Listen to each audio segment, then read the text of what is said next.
This is how I wire a string inverter for solar panels. And this model, the Grow Watt, it's 10,000 watts.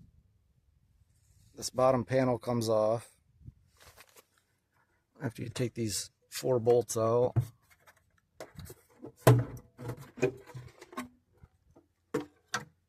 On the inside you have AC out, DC in.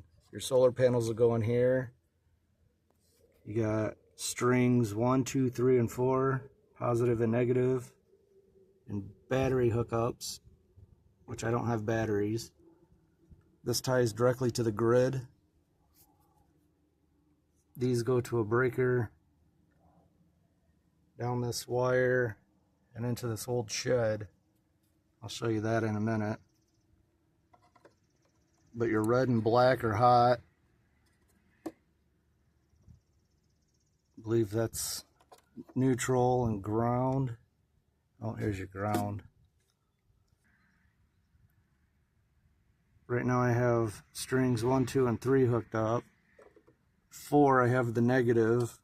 I was short a little bit of wire. This wire. Let's see if I can see it. 600 volts.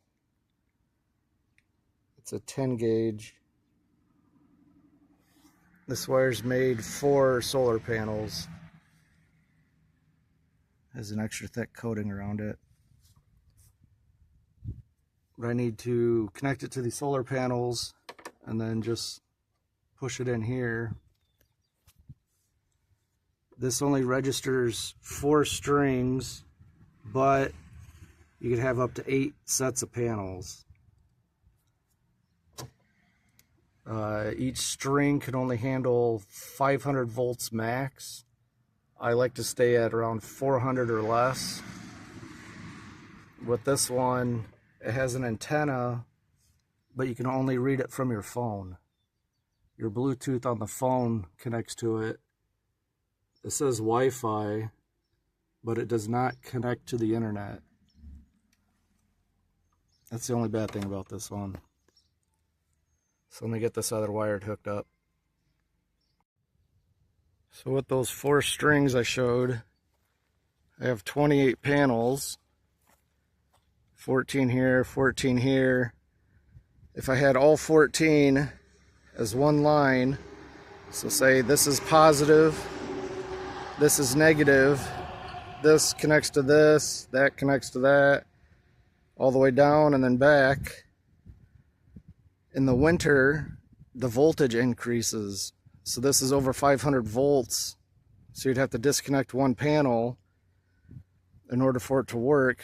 It goes into like a fault mode. It trips itself and shuts off. So instead I have like these 4 as one string, all of those as one string. Then over here I switched it a little. I have 2, 4, 6 as one, and 2, 4, 6, 8 as another. I ran out of wire, had to order more off of Amazon. So this is the last plug I need to connect. I need to clean that out. But that wire comes to this positive. Here's the mark right here, positive. The bottom of the panel is negative. That negative goes to the positive of the next panel, and so on. So let me get this side connected. And in the shed, the wire comes into a 100 amp breaker, comes to this 50 amp switch. So you have red, black, a neutral in here, and a ground. I just clicked it on. I'm gonna test it, make sure everything's working right. I'll take.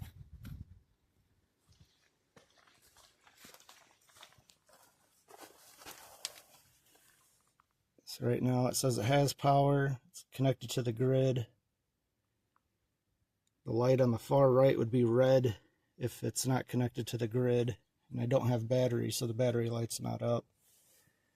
So this will take about 5 to 10 minutes before it actually turns on and starts backfeeding to the grid.